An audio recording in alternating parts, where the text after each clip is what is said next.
Hi everyone, I'm speaking to you right now from Oslo in Norway because I've got something that I would really like to share with you. So a couple of weeks ago I was put into prison in Oslo. I was alone in a cell for 30 hours after taking part in a roadblock as a supporter of the campaign Stop Oljeletingen. That means Stop Oil Exploration in English.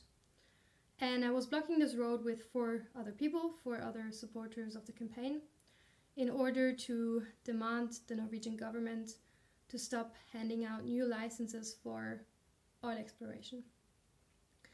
So why did I do this? Why would I be willing to get arrested in order to try to stop the search for new oil?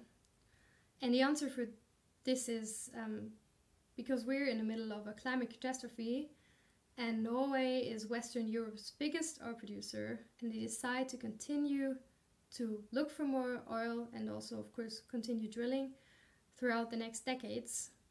And I wonder how this is possible. How is it possible that we look for even more oil while we know, and science says so, that we actually have to reduce our use of fossil fuels around the world in order to limit global warming?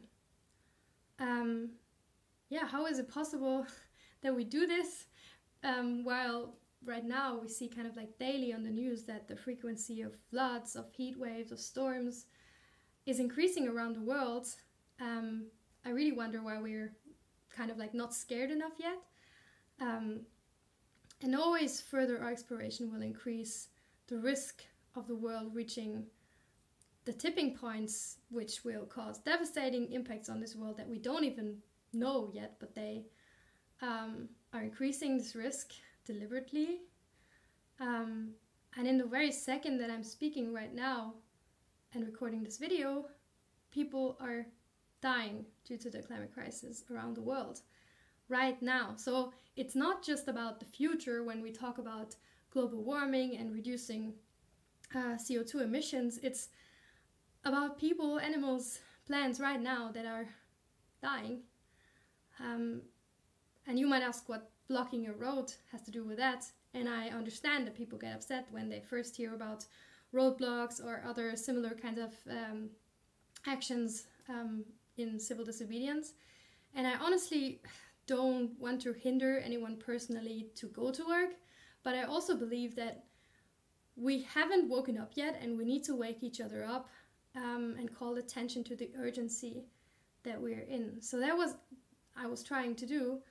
And also we have to realize that every fraction of degree of global warming, no matter how small, makes a big difference and can save many lives if we act quickly enough. And that's why I did it. I think we don't realize how quickly we have to act. So during the last years, I've tried a lot of different things within the legal system, both nationally in my home country, Germany, as well as internationally, to try in different ways to counteract climate change. I've signed petitions, I went to demonstrations, I tried to organize events around climate change and also did fundraising, gave money to nature conservation organizations. I have tried to do internships and jobs in this field. And during the last 2 years, I've also dedicated a lot of my free time to try to establish a citizens' assembly around the topic of renewable energies in the region where I study, in Freiburg, in the south of Germany. And yeah, I've tried to talk to politicians to show them the urgency that we're in. And of course, it's not that not everyone knows about it, but I think still that a lot of people don't really see the urgency. So I've tried all of these things. And even if I still think that of course we need to make changes in the legal system, I also believe that it is time right now to think about different measures as well. And I really feel like we have to stop the business as usual in order to see that we have to act right now and quickly. because I feel like the process that we're in right now takes very long. It takes probably too long to reduce the necessary amount of greenhouse gas emissions in time.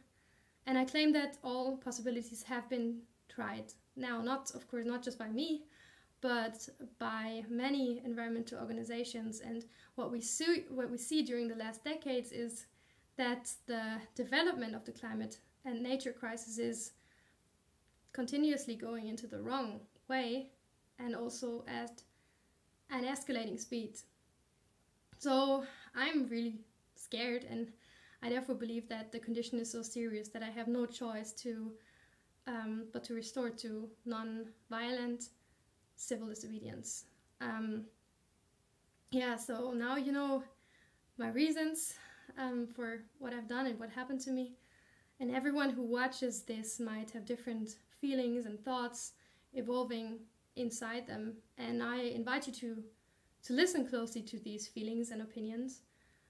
And I would ask you like how you feel like when you hear that a 25-year-old student is put into prison for 30 hours after a 12-minute roadblock, and just wanted to try to call up on the Norwegian government to do something right now. What do you feel when you hear that? I was even threatened with expulsion to Germany, and after these 30 hours of being in a cell, I never really knew what would happen to me. There was constant video surveillance in the prison. So I really felt like being treated as a criminal. And I still have to pay 2,000 euros right now for blocking this road for the 12 minutes. Yeah, so what do you feel when you hear this? And also, what do you feel when you hear that the Norwegian government is gambling with our future, but also our present? What do you feel when you hear that many people around the world are already suffering due to the climate crisis? Many people who've done nothing to deserve this. Yeah, what do you feel?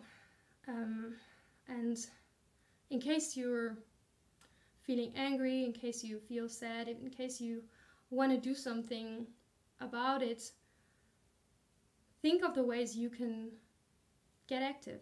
You can become active. Like, I also linked some GoFundMe links from Stop Olje Rettinga, and also for the fine that I still have to pay of the 2,000 euros in the description. So if you feel like you would like to help with this, feel free to do so. If you have questions as well about the campaign, feel free to ask me or other people from the campaign. And I think it's important that we sit down, even if we have a lot of stuff to do, of course everyone has, and think about the situation we're in and what we could contribute to that. So that was my story and my reasons. I hope to see you on the street maybe next time. Let's not give up. And I hope that we all try to make a change, the change we can.